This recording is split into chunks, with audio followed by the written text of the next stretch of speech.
Okay, good afternoon. We'll now start. First of all, I'd like to welcome everybody to this pep talk this afternoon. Please mute yourself, but always show your video picture, sign in your name, your Facebook account, or email address in the chat box. Please include the names of companions attending with you. Use the chat box to ask questions and make comments while the pep talk is on. There will be group pictures at the start and end of the pep talk, so please show your face in the video. As a reminder, after the pep talk, please take the online learning cum evaluation test exercise or OLETE for mastery of learning and have a perfect score to get a certificate like this one shown here. I have placed the link in the chat box. Obtaining 50 OLETE certificates will entitle one mentee to a voucher for a ROJoson medical consultation, either face-to-face or telemedical. Request to this pep talk, please type in your feedback in the chat box during the open forum and before we adjourn. Thank you. Let's now have a group picture taking before we start the QA proper.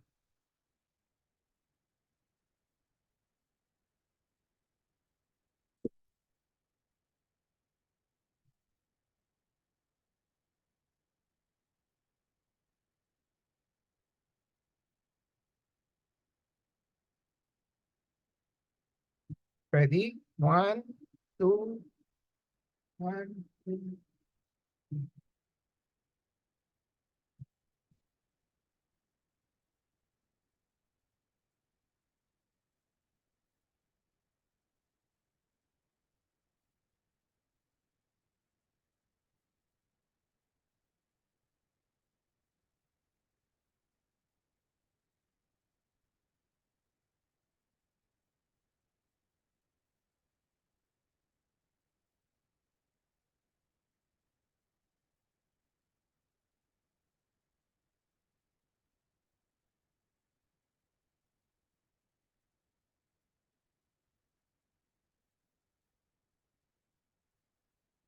I have a patient empowerment program in which I like to empower the lay people or patients to take control in the management of their health. I started the pep talk on May 15, 2021 during the COVID-19 pandemic. There are 3 courses in the pep talk. I completed the core course on October 9, 2021, shown here. These are the contents of the pep talk. And then from October 23, 2021 onwards, I've been tackling health disorder and health issue courses. This may take 3 years or longer, depending on our enthusiasm, discipline, and perseverance. But we're almost at the end of the 3rd year by May 15, 2024. The title of my pep talk today is Cancer Surveillance After Definitive Treatment. The empowerment objective is for the lay people to have an essential understanding on cancer surveillance after definitive treatment as part of their health management. The contents of this pep talk will be the following. What is cancer surveillance after definitive treatment? How is cancer surveillance after definitive treatment being done? And why is cancer surveillance after definitive treatment a must-do? And how long? And what are the approaches and guides in cancer surveillance after definitive treatment? I'd like to have a disclaimer here. The contents of this pep talk will contain my thoughts, perceptions, opinions, and recommendations culled from experiences of myself as well as from other professionals. Let's start with the first topic. What is cancer surveillance after definitive treatment? When you say surveillance, generically, it means just a close watch, close observation, and close monitoring.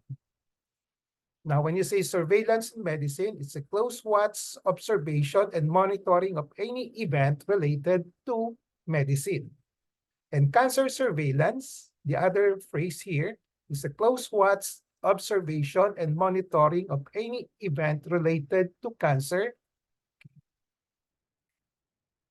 And then cancer surveillance on the patient, it's a close watch, observation, and close monitoring in a cancer patient during treatment and after treatment for the following.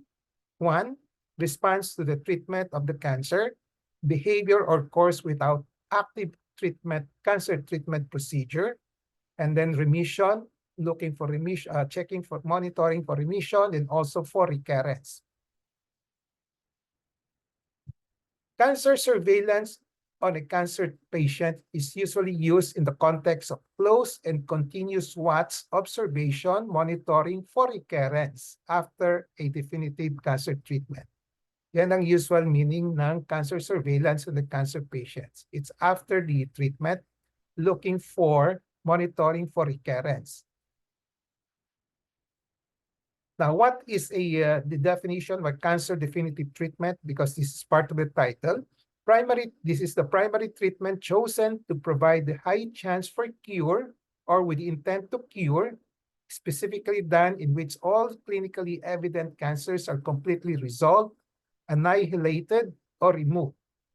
Although strictly speaking, doctors do not usually talk of cure, but in reality, in practical sense, sometimes there is a chance for cure. Treatment not done for complete resolution of all clinically evident cancers is not cancer definitive treatment. If you have very advanced cancer, usually we don't call it definitive treatment. It's usually called cancer palliative treatment. So the phrase cancer surveillance is usually used in the setting of a cancer definitive treatment and not in cancer palliative treatment.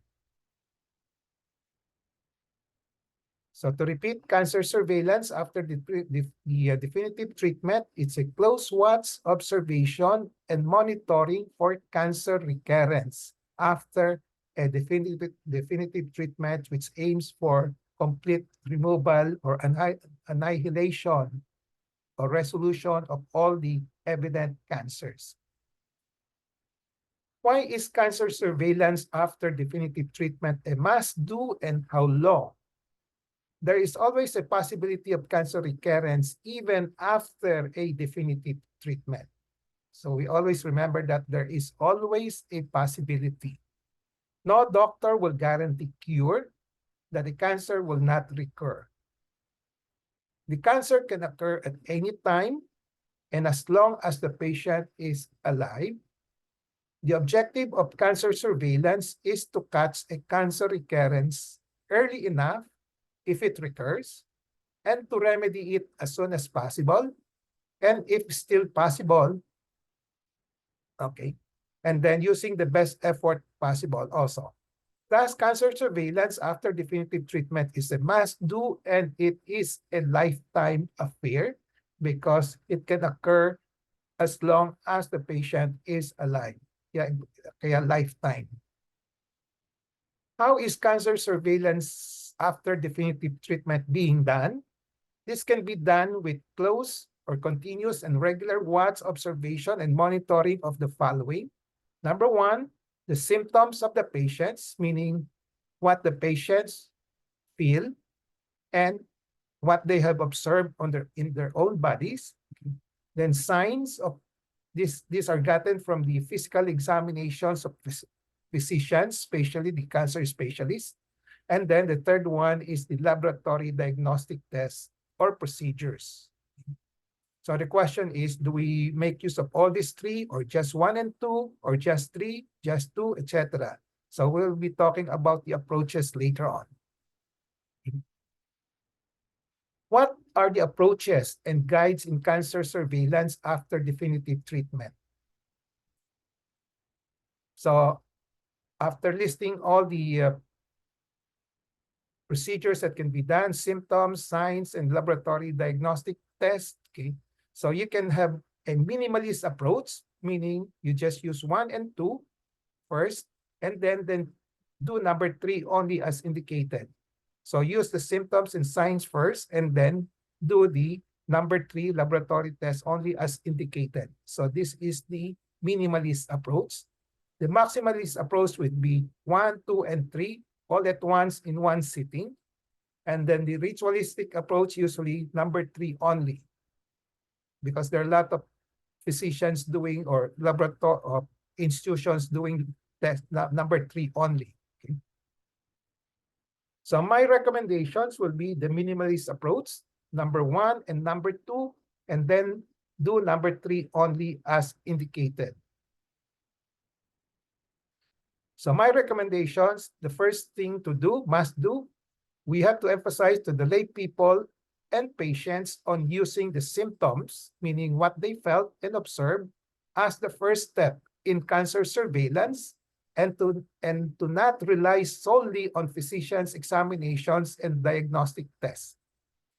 So this is often neglected. And then number 2 will be to educate patients on what alert symptoms of recurrence for their particular cancer to watch, observe, and monitor. So we have to tell the patients, the lay people, what are the danger signals or alert signals for cancer recurrence. So examples, this is an example in the breast cancer patients. So feel and observe for the following alert symptoms of recurrence. A mass on the operated side or site of the breast or on the other breast for possible recurrence. Protracted headache. This could signify a possible recurrence or spread to the brain, because breast cancer can spread to the brain. And then protracted cough. Protracted means long duration, 1 month, 2 months, 3 months, or even longer. Okay? Then this could signify a possible recurrence or spread to the lungs. This is another site of spread of breast cancer. Protracted bone cancer. Okay? Possible recurrence or spread to the bone. Protracted abdominal pain, especially in the right upper side of the abdomen, and jaundice. Possible recurrence or spread to the liver. Examples in the thyroid cancer patients. So feel and observe for the following common alert symptoms of recurrence after a definitive treatment for cancer in the thyroid. A mass on the operated side or site or other parts of the neck, usually on the middle part or central neck, and also on the lateral neck on the side of the neck, for possible recurrence if there is a mass that newly appeared. And then protracted cough, also for possible recurrence to the lungs. Protracted bone pain, possible recurrence or spread to the bone. And then protracted headache, possible recurrence or spread to the brain. Now, examples in the abdominal cancer patients, patients with abdominal tumors or cancers. Feel and observe for recurrence of the following alert symptoms of recurrence. Protracted pain in the abdomen, possible recurrence. A mass on the operated side or site or on other parts of the abdomen, another possibility for recurrence. Protracted cough as a possible recurrence or spread to the lungs. There could be more alert symptoms that will have to be monitored. Now, a lot of cancer patients are not doing this self-monitoring regularly. Usually when I say regularly, monthly at least, and for life. And these have not been actually regularly being taught by physicians. Now, the second must-do will be to see and consult a physician, especially a breast cancer specialist, for regular assessment and evaluation or checkup at planned intervals as recommended by the cancer specialist. When you say planned intervals, it can be decided, it could be recommended to be monthly, once every 2 months, once every 3 months, once every 6 months, etc. Okay, this will be recommended by the cancer specialist. And this type of checkup is similar to the recommendation to see a dentist at planned intervals, usually 6 to 12 months for dental and oral maintenance, but we don't usually follow this advice. Okay. In the checkup, the cancer patient should tell the cancer specialist or the physicians of any symptoms felt and observed that may be suspicious for cancer recurrence. If none, just say none. So that this will help the cancer specialist do an evaluation as accurately as possible, and especially when he does the physical examination or looking for signs of cancer. In the checkup, the minimum examination to be done by the cancer specialist is a physical examination or clinical examination. When you say physical examination or clinical examination, it's just based on interview data as well as the sign data. So the interview includes the symptoms. The sign data are the results of the physical examination of the physician. Laboratory diagnostic tests are done only when indicated. So a lot of cancer patients are not doing regular checkups with their cancer specialists at planned intervals. This is the reality. And when you say planned intervals, this is to be recommended by the cancer specialists. And this will be based on the degree or risk of recurrence of a particular cancer at the time of the definitive treatment and after so many years in remission. The higher the risk, the more frequent the checkup. The higher the risk for recurrence. The longer the years in remission, let's say 10 years na siya, not probably once a year na lang checkup or once every 2 years ang checkup, but there should still be a checkup. Okay. So the longer the years in remission, the less frequent are the checkups. However, still lifetime pa rin ang checkups as cancer can always recur anytime.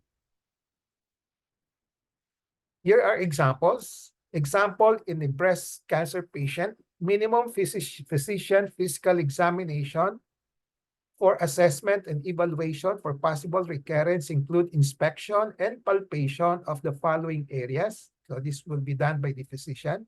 Both breast or the chest area where the mastectomy was done. Both armpits, kilikili. Both neck, especially above the collarbone. And then usually the right side of the upper abdomen to palpate the liver for possible mass recurrence or liver recurrence. So for the interval checkups, examples will be for stage 3 breast cancer patients. So the frequency of checkup will be more frequent than stage 1 and stage 2. Example will be on the first year, every 2 to 3 months after the wounds have healed after an operation. Second to the 5th year of the after definitive treatment of the breast cancer, every 6 months.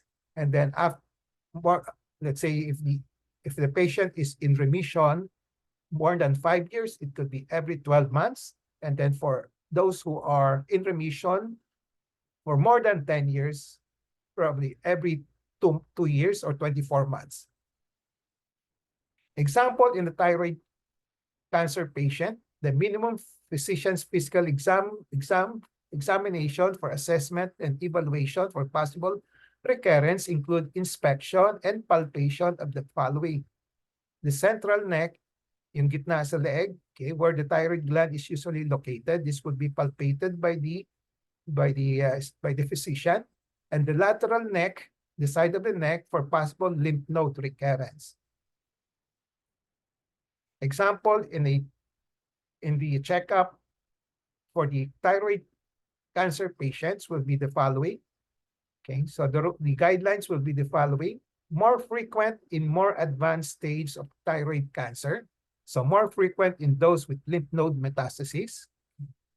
And then example would be on the first year, every 2 to 3 months after the wounds have healed. Then second to the 5th years in remission without any evidence of recurrence, but still needing checkup. It could be at intervals of every 6 months. And then those who have been in remissions for more than 5 years could be every 12 months. And then more than 10 years, every 2 years, 24 months. Wait, nawala.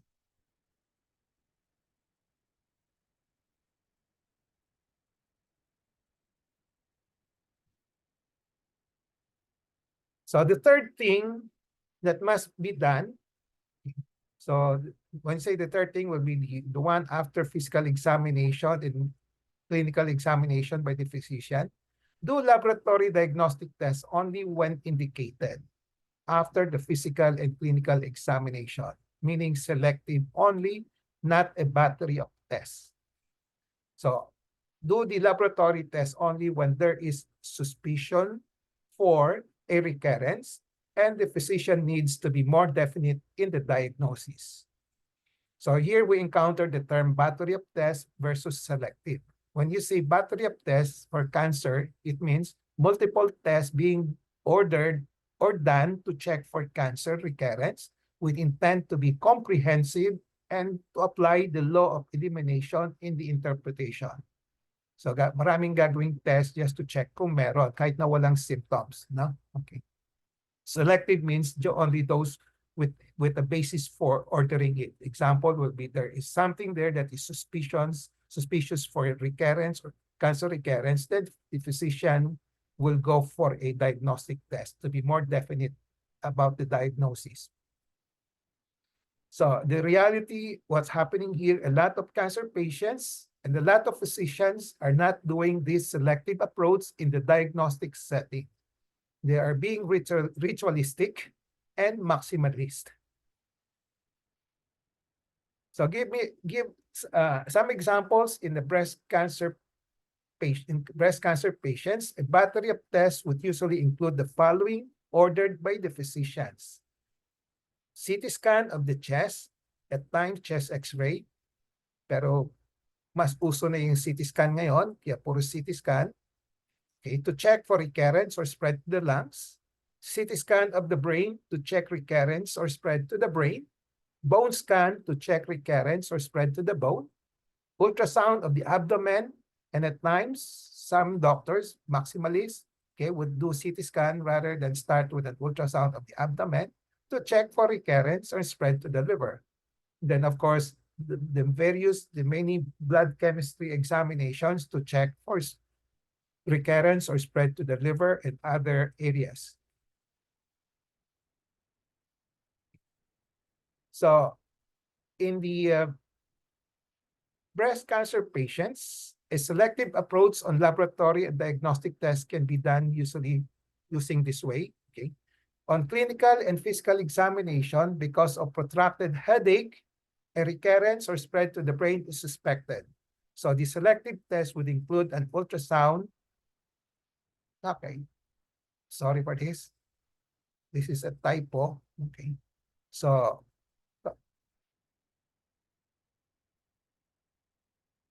okay, if this is for the breast, if there is suspicions for headache, recurrence to the brain, then a CT scan of the head will be done.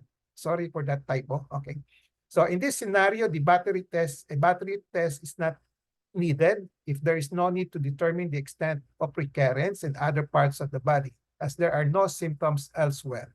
And the management will be the same, okay, regardless of findings in other tests. So this is an example of a selective approach. So for breast cancer patients, if there is protracted cough, a recurrence or spread to the lungs is suspected. So selective tests would include a chest X-ray initially, and then CT scan of the chest as indicated. Again, in this scenario, the battery of tests is not needed. And if there is no need to determine the extent of the recurrence in other parts of the body, as there are no symptoms elsewhere, and the management will be the same regardless of the findings in the other tests. For the thyroid patients naman, a battery of tests will include the following usually ordered by physicians: ultrasound of the thyroid and neck, and at times CT scan of the neck, thyroglobulin, total body scan, thyroid function tests, usually FT3, FT4, and TSH, and others.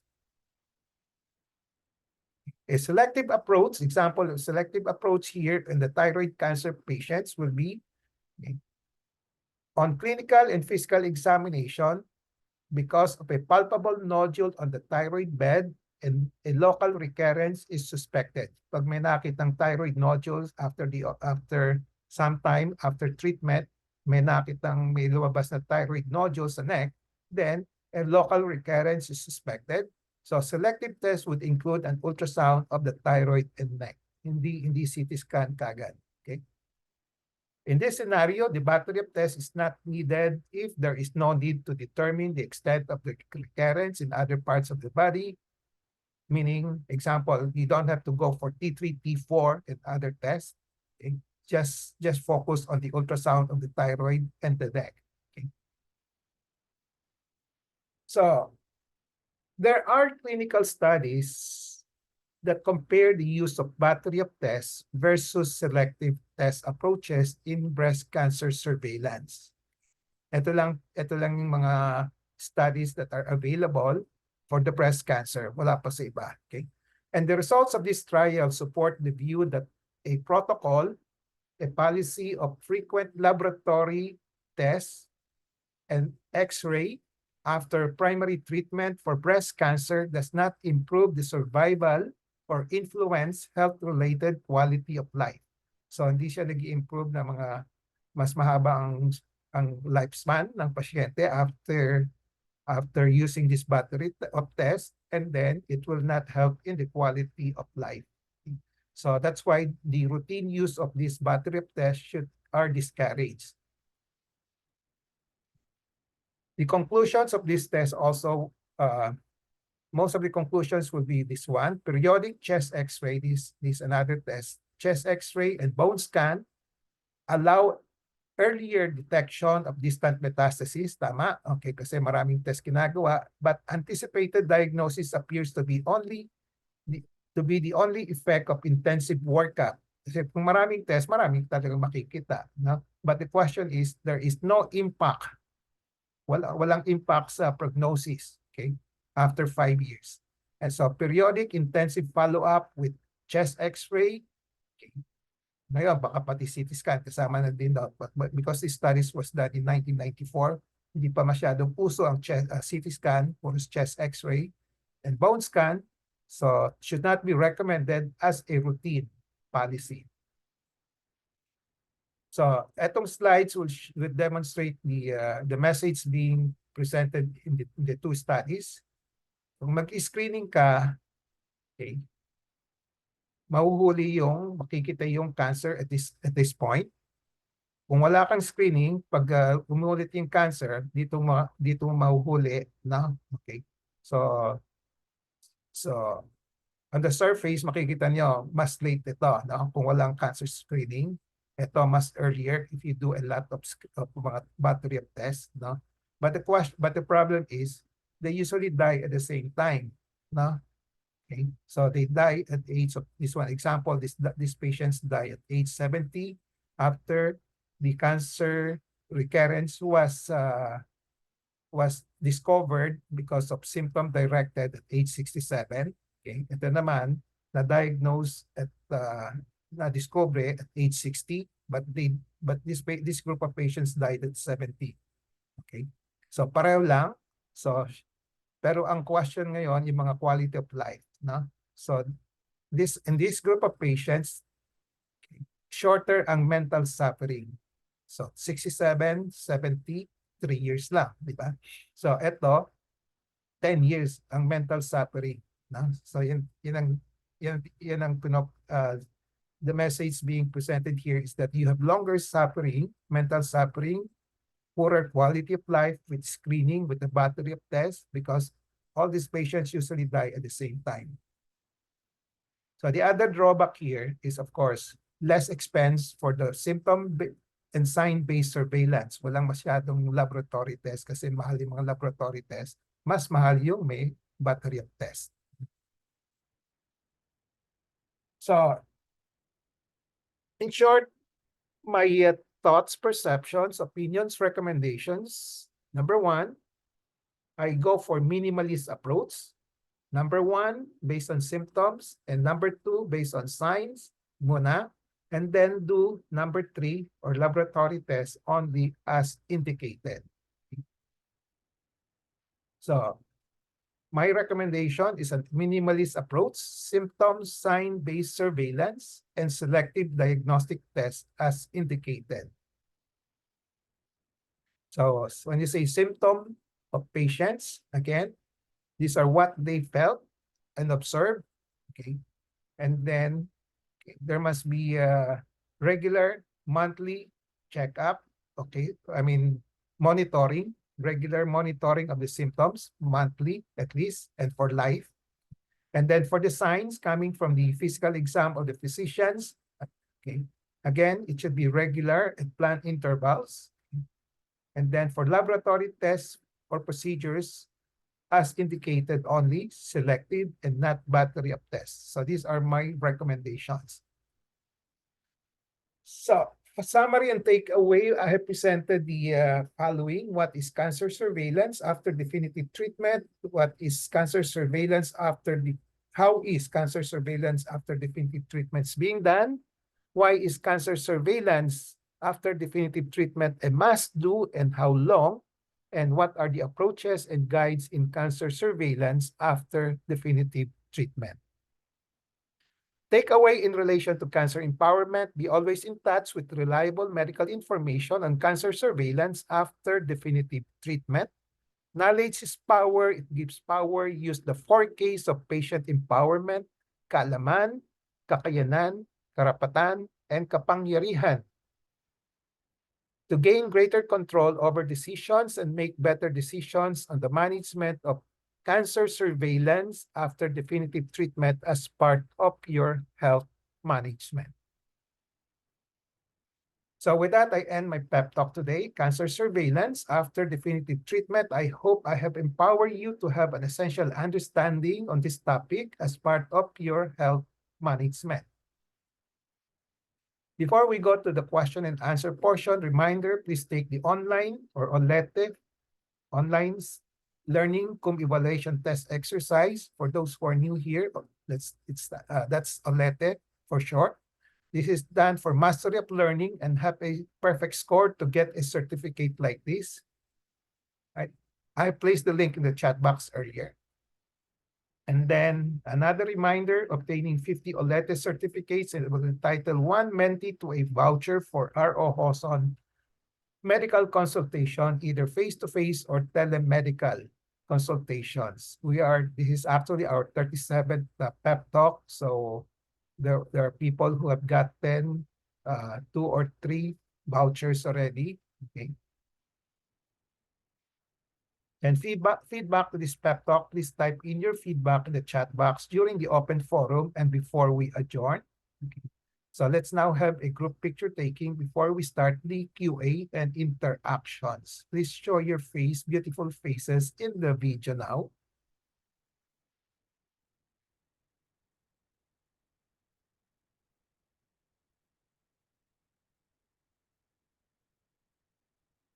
Okay. Ready? 1, 2, 3. Let me save it first.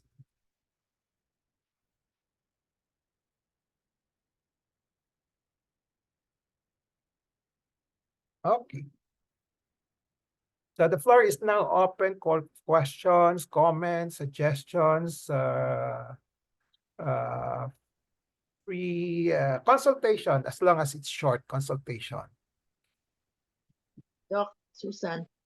Susan, go ahead, Susan. Hi. First, how do you determine the states of cancer? Like, how do you determine if stage 2, stage 3? Stage, okay. So when you say stage, it's practically referred to the whether it's early or advanced, okay, or in between, no? Okay. So in the medical world, they have somehow systematized the staging, no? So 1, 2, 3, 4, basically 1, 2, 3, 4, apat, no? Pag stage 4 is the most advanced, no? Ibig sabihin nun, meron na siyang distant recurrence. Let's say yung sa breast may lumipat na sa brain, distant yung sa brain, no? Okay. O kung sa bone, malayo sa breast, no? Distant recurrence ang tawag doon. So automatically stage 4 'yon, no? Stage 4 na 'yon pag may nag-spread sa malayo doon sa origin niya, no? Okay. Now 1, 2, 3, it will be they make use of the size of the tumor, kung solid tumor ito, no? Yung mga bukol na I call that may bukol na the size, kung Okay. The other basis is the presence of lymph nodes, yung mga kulani. Kulani is a sign of spread also, but local lang, no? Sa tabi-tabi lang, no? In contrast to yung distant recurrence, malayo yon, kaya stage 4 yon, no? Okay. So yung kumakalat doon sa lymph nodes, usually medyo malapit lang yon, kaya medyo yung stage noon medyo mababa ng konti compared to stage 4, no? So there are different staging systems in different organs, no? Sa breast, thyroid, no? Sa liver, iba-iba, no? But basically, kung yung size is maliit, let's say example sa breast, kung let's talk about the breast kasi I think okay, you're familiar with the breast, no? So sa breast, kung ang size of the tumor is less than 2 centimeters, no? Estimated size, no? And then walang lymph node, no? Walang kulani, then wala ring distant spread, so stage 1 siya. Okay? Now, kung ang bukol, ang size is less than 5 but more than 2, okay? Kung walang kulani, stage 2 na. Kung may kulani, stage 2 pa rin, no? Pero hindi pa siya stage 4 kasi wala pa siyang distant mets, no? Stage 3, yung 3 naman, mas malaki pa, no? Mas more advanced than 1 and 2, but not as advanced as stage 4. So example of stage 3 breast cancer, usually more than 5 centimeters, malaki na, no? Okay? So by size, no? Okay. Okay? Okay. Doc, last question, Doc. Ano? Pwede pang marami. Kasi, when you operated on me in July, no, ang sinabi mo na resulta based on based on the histopath is no clinical evidence of recurrence, and you didn't give me any definitive treatment. Does it mean I'm cancer-free? Ang tinutukoy mo, yung records na binigay ko sa iyo. Yes, yes. Okay? So that's the records of my findings, no? Okay, Yes. after examining you, no? Okay? Yeah. So that's why, anong sinabi ko? No clinical evidence of recurrence, no? At this point in time, at that time that you had a checkup with me, no? Okay. So at that point in time, I don't know now kasi kailan ba kita tiningnan? November. November. In November, you don't have any evidence of cancer recurrence. And I put the clinical evidence, no? Because I don't use laboratory, no? Okay? Clinical, okay? Based on clinical, wala kang evidence of cancer recurrence, na? Okay? So does it mean ang tanong mo, does it mean you're cancer-free? Yes, pwede rin. But we don't know, kaya importante yung check-up. Baka meron dyan, sana wala. Yung maliit na hindi pa makikita. No? Okay. Kaya sabi ko nga, cancer can recur anytime. No? We don't know kung kailan. Sana hindi. We always hope for the best. Okay. You didn't give me any definitive treatment. Check-up. My friends would ask me, uy, nag-chemo ka ba? Nag-radiation? Sabi ko, hindi. Thank God. But now I want to ask you, you didn't give me any definitive treatment. Just you told me na kung meron kang mga medicine for high blood or omega, yun lang tuloy mo. So, again, that makes me feel relieved and happy. Gusto mo ba? I'm just curious. Hindi, kasi kung di kailangan, that's why I use the word as indicated. Okay. Hindi naman kailangan. Wala ka ng evidence of cancer. Di ba? Ngayon. Okay, good. I just live a happy, peaceful life and eat well. Check up. Okay? Ang treatment here, management will be check up lang. And then with an advice that you monitor yourself, do your breast self-examination regularly, okay, monthly, for the rest of your life. Okay? Okay. But I still want to see you after November, December, January, February. Kung mayroong kang clinic later. Basta do your breast self-examination first. No? Okay, yan ang Alam mo, Doc, sa totoo lang, baka trauma rin, ano? I still don't want to see the wound. Masanay ka na. Naliligo ako, siyempre nililinisan ko. but I still don't want to see the wound. Siguro it will take time. Yeah, it will take time, but try to acceptance still the best way to cope. Yeah. Oh. Okay. Sige po. Thank Okay. you. You're welcome. Okay. Any more questions? Opo, Doc. Oh, Kat. Si Kat. Ang ask ko lang, yes po, Patingin may mukha mo. thyroglobin. Patingin mukha mo, Kat. Dahil na po, anin ko lang dito, may problema kasi yung signal. Ayan. Okay. Sige, anong tanong mo, Kat? Yung mga bata. Tawag dito, ang tanong ko lang po, hindi nyo ko, hindi ako nag-test ng, thyroglobin ba yun? Nakita ko kanina. Thyroglobin? Thyroglobulin. Para po saan po yun? Kasi wala akong, nakita ko lang kanina. Oh, Hindi ako marami. nag-test. You have Hindi nyo ko thyroid. pinag-thyroglobin test. May thyroid cancer ka, di ba? Thyroid cancer, early stage. No? Okay. So, ang question is, ang ginagawa natin is, sabi ko sa'yo, kapain mo yung leg mo every month. No? Okay. Number 2, check up ka sa akin, kapain ko. No? Okay. So, kung wala naman ako nakita, wala akong test papagawa sa'yo. Pero, as I said, yung mga other doctors would do a lot of tests. Kaya minention ko lang yon, no?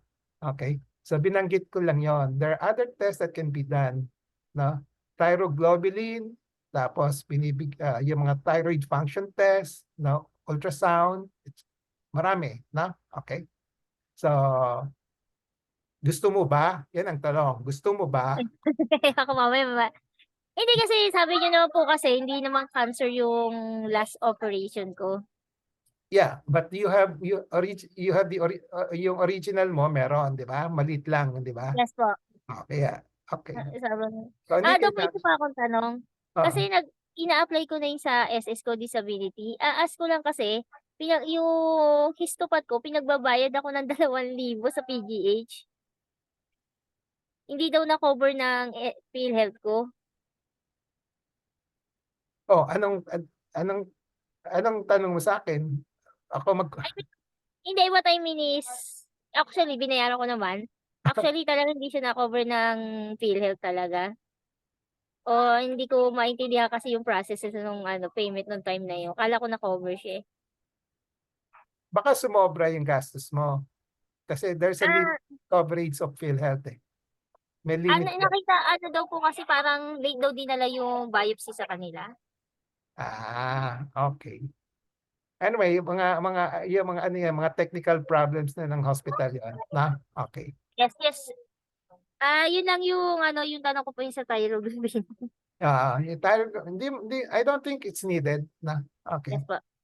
Kung gusto Okay, thank you malilito po. ka lang sa mga test results na yan, malilito ka lang kabisa. Kung hindi makailangan, hindi na. Okay po. Para saan po ba yun? Yung ba yung nakaka-detect ng cancer? Hindi, chine-check nga rin. Part of the checking of kung may recurrence, kung may magre-recur sa iyo. Okay? Yung sa iyo naman, maliit ang chance na mag-recur, kaya hindi ko pinapatest yun. Okay po. Thank you po. Maganda Okay. balita po. Sige. Okay. Thank you. Any other questions that you want to ask or free consult? Basta short lang. One more thing. Sige. Hello, Doc. Sino? Raise your hand. Yes, Doc. O Raquel. Sabay. Doc. Sino mauna? Sige, Doc. Sila na po mauna. Sally, ikaw. Okay. Doc, good afternoon po. I'm with my mother and tungkol po sa topic natin sa may recurrence. Share ko lang po sa group na si mother is nagkaroon ng recurrence na after being operated for 8 years.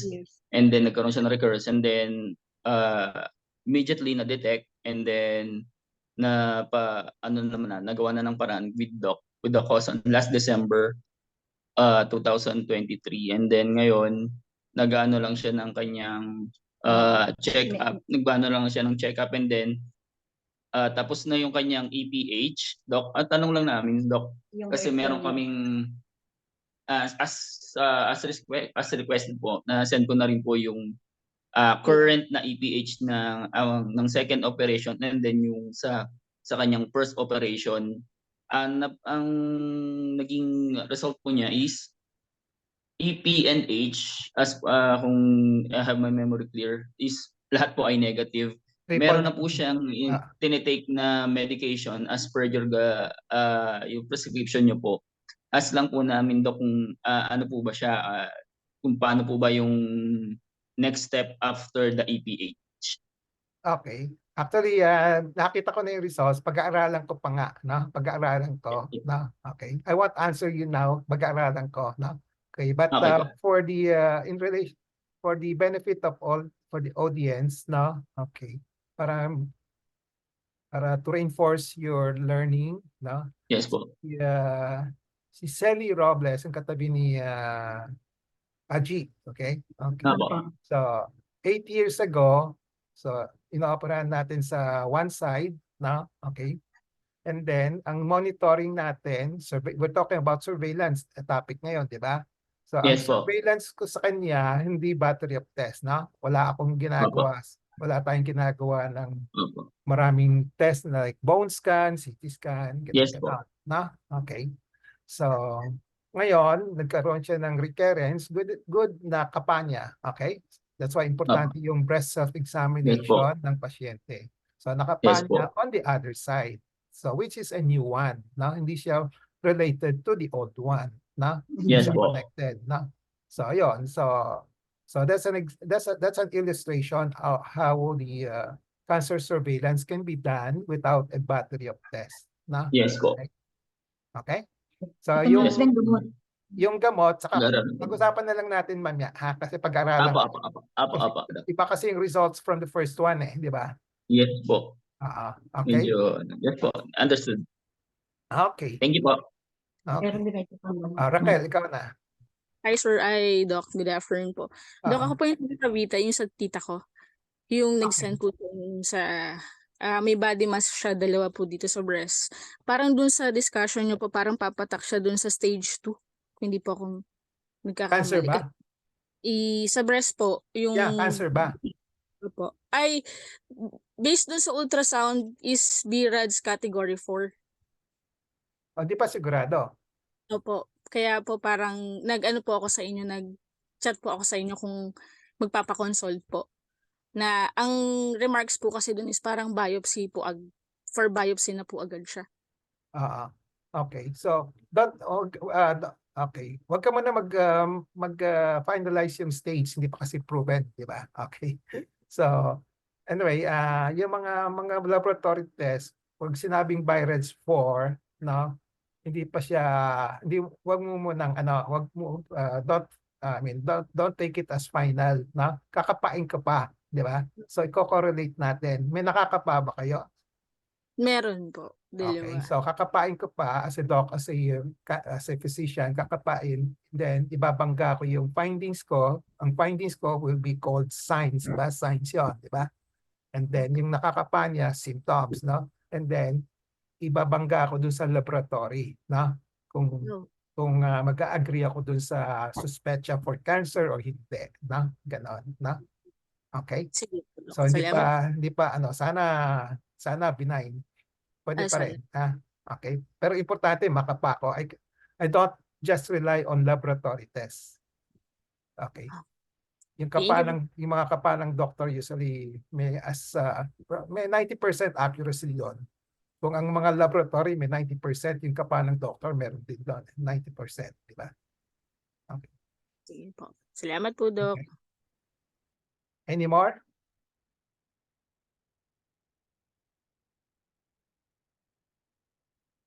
Any questions? Shirley, would you like to share anong status ng sister mo?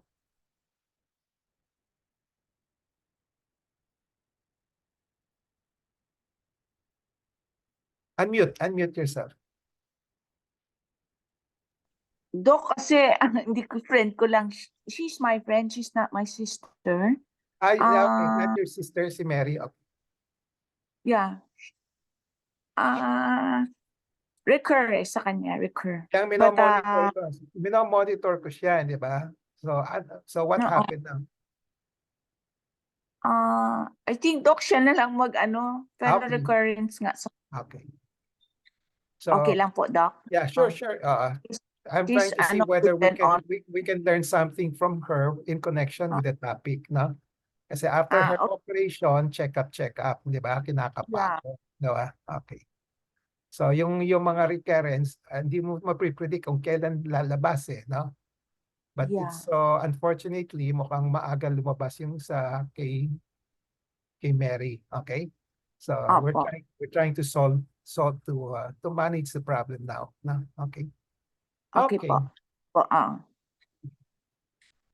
Any more? Shirley. Ako po yon. Hindi, si Shirley yung Other nag-go. Shirley. Oo. Meron, anong surveillance approach ang ginagamit sa iyo ngayon? Shirley, andiyan ba si Giselle? Ako, Ayan. yes po. Breast self-exam po, regular. And then, check up po with you. Monthly po last year, pero this year, every 2 months po. Okay. So ang tawag noon, anong tawag doon? Symptom, sign-based surveillance. Okay. Hindi battery of tests, ha? Wala tayong maraming test, di ba? Okay. Yes po. So remember that, ha? Symptom-based and sign-based surveillance, no? Okay. Yung mga majority of all the doctors that we know, they order a lot of tests, na? Okay. Okay. At usually pag may order ng test yan, maabot kayo mga 30,000 usually in one sitting, na? Okay. Okay. Yung kay Sally, for the past 8 years, walang lab test. Kaya naka-menos siya ng mga 30,000 times 8, 240,000. Susan. Okay. Susan. Susan? Yeah, okay. It just occurred to me. I was operated on the left breast, no?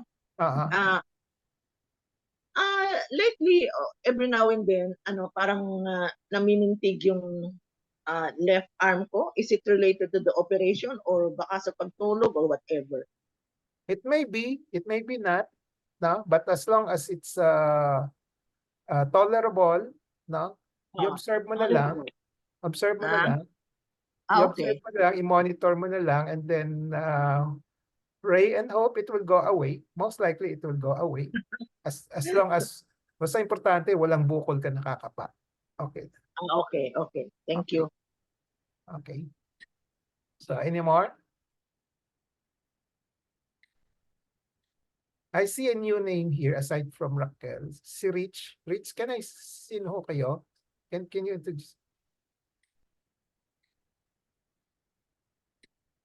And can you unmute yourself?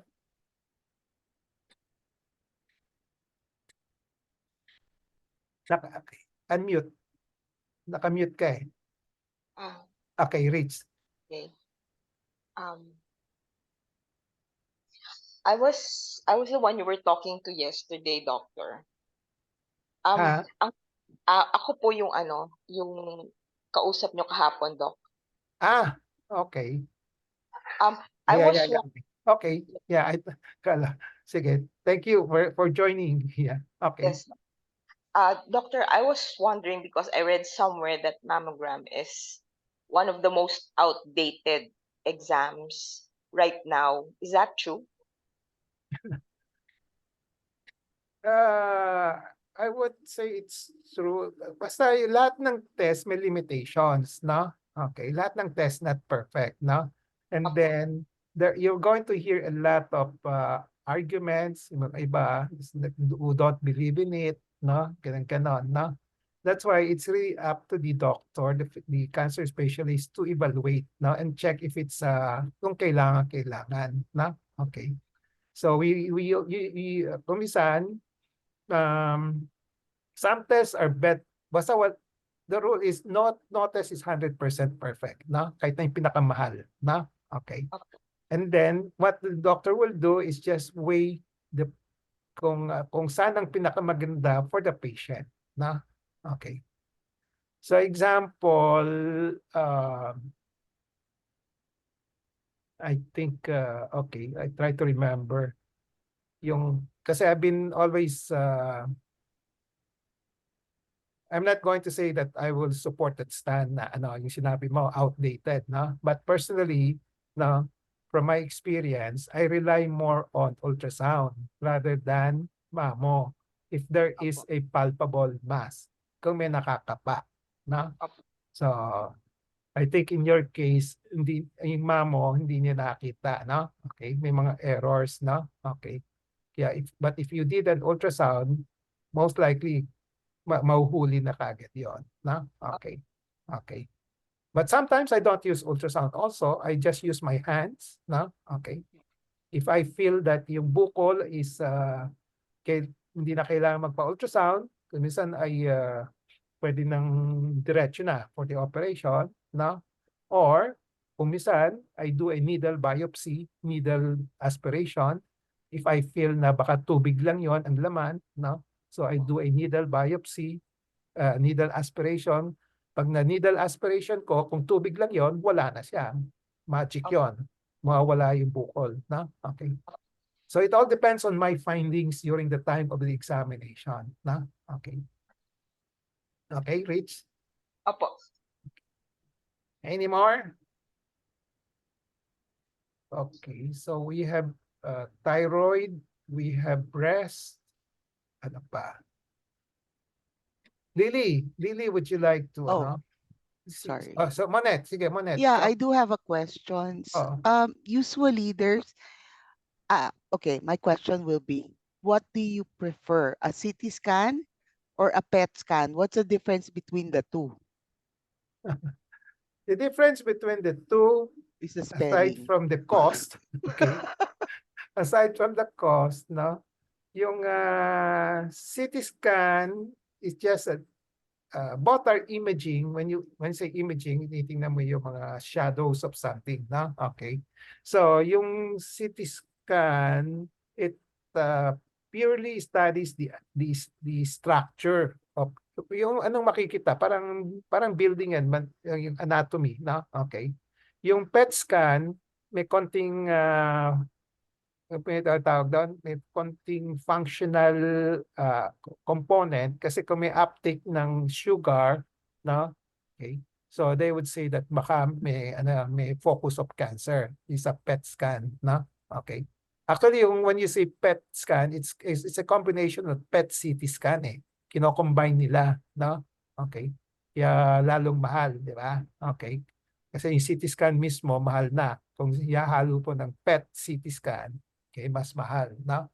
So, the reason why kino-combine nila yung PET CT scan, pinag-aaralan yung anatomy, yung paano ba sa Tagalog yun? Anatomy, yung structure of the organ, no? While as the PET, no, may uptake. Yung mga parang bone scan. Bone scan, ang hinahanap doon, yung mga may itim-itim, yung uptake. Yung napipick up na dye, no? Ganon, no? Okay. So sa PET scan, yung sugar naman, no? Okay. Oh, okay. Thank Okay. you. So, and then, of course, mahal yung ano. Sobrang mahal yung PET scan. PET scan. So we do it only as, I do it only as indicated, no? Okay. Yung PET scan, usually the whole body ang scan yan. Yung PET, no? Okay. Okay. And ito, see. Thank you, Doc. Okay. So Lily, would you like to, Lily, andiyan ka ba, Lily? Parang sharing lang. Yes. Sharing Doctor. lang. Okay. Para may konting variations. Lily, would you like to share yung surveillance natin na ginawa sa iyo?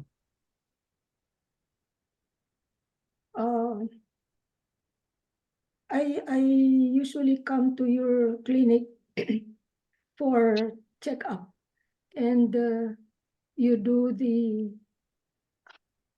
check on my tummy, and I was looking at your latest result when you discussed about the Okay, Lily, Stomach, full abdomen. full abdomen, iba yun. Okay. So if you don't mind, I'll just share. Kasi I just want to have a sharing para mas malawak yung pagtututo natin. Lily has breast concern and also colon, no? Colon. Okay. Nauna yung breast, no? Okay. So how many years in remission ka na sa breast? 11, doctor. 11? 11 years. Okay. So she's now 11 years in remission, no evidence of cancer, no? So for the past 11 years, ang check-up namin is just based on I ask her what did she feel, and then I do the physical exam. I have not done yung mga routine na yung mga CT scan, ultrasound, etc. No? Okay? That's for 11 years, no? And then probably 2 years ago, she developed a colon, no? Okay. So ang message here dito, importante yung self-examination of the entire body, no? Okay. Although kung meron kang particular cancer, doon ka mag-focus, but you still have to examine your whole body. Listen to your whole body. Kasi baka ang pinomonitor natin palagi yung particular cancer, yung pala meron pang sa ibang organ may lalabas, no? Which can happen, no? Which can happen. Nobody can predict, no? So yung sa kanya may colon, and then nagpa-colonoscopy siya, nagkaroon ng bukol, and then I operated on her, and then ang check-up na lang is ganun din, symptom sign directed. Yun sa kanya is tinatanong ko sa kanya kung any blood coming out from her feet, from her poo, no? And then kung may abdominal pain, no? Ganon. And then pagdating niya sa clinic ko, kinakapa ko, tinitingnan ko siya. And then we do only the diagnose kasi sa tiyan mahirap makapa yung sa bituka, di ba? So mas mahirap yon. So we may have to do colonoscopy every now and then. No? Yeah. So that is what meant by as indicated. No? Okay. Okay. So anything that you want to add, Lily, to the topic? Last week I observed I had pains at night on my stomach, and that's why I sent you a message on Messenger asking you when is your clinic. Okay. Next clinic. Okay. And then sige. you said 27. Yeah, 27. I'll see you on the 27th. Okay. So if based on your symptoms, meron kayong nararamdaman, pa-check nyo kagad. Na? Yeah. Okay. What I did was because I had pains, and then but I was touching my tummy and I did not feel anything. But because of the pain, I went to Dr. Sanyo. Okay. And he said, "You are bloated," sabi niya. Okay. You have plenty of air. So Okay. he gave me some medications, which I'm Okay. taking now. I went to him last Tuesday. Okay. No, Wednesday. I mean Wednesday. Okay. So okay na. Okay na, doctor. Until I see you on the 27th. Yeah. Okay. So importante ma-distinguish natin yung mga symptoms lalo na sa tiyan, no? Marami tayong symptoms mararamdaman, but it may not be related to the cancer, no? So Yes, it may have been it may have been on the food that I took. Yeah, usually that I food, indigestion, ganon. Kaya ingat lang sa pagkain, and then try to learn the alert signals for mga cancer sa tiyan, no? Ganun lang, no? Okay. Yes, doctor. Then after that, just hope and pray that nothing serious will happen to you, no? Wala Yes, naman tayo. doctor. Okay. Thank So you. any more? Thank you, Lily. Thank you, doctor.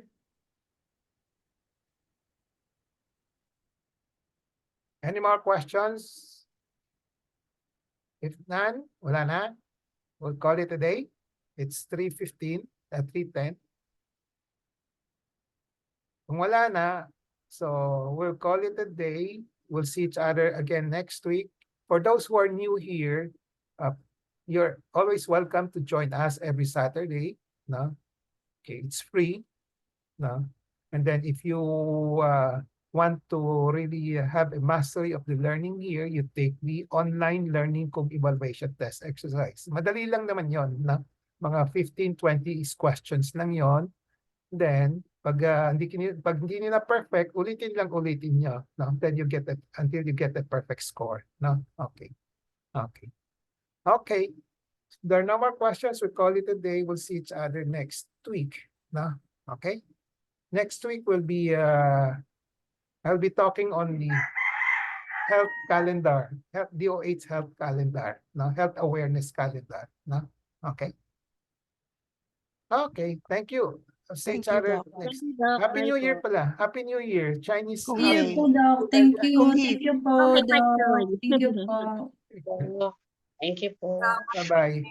Bye Thank you. po. Thank you, Doctor. Okay. Bet, I'll talk to you later. Mamaya. Bet.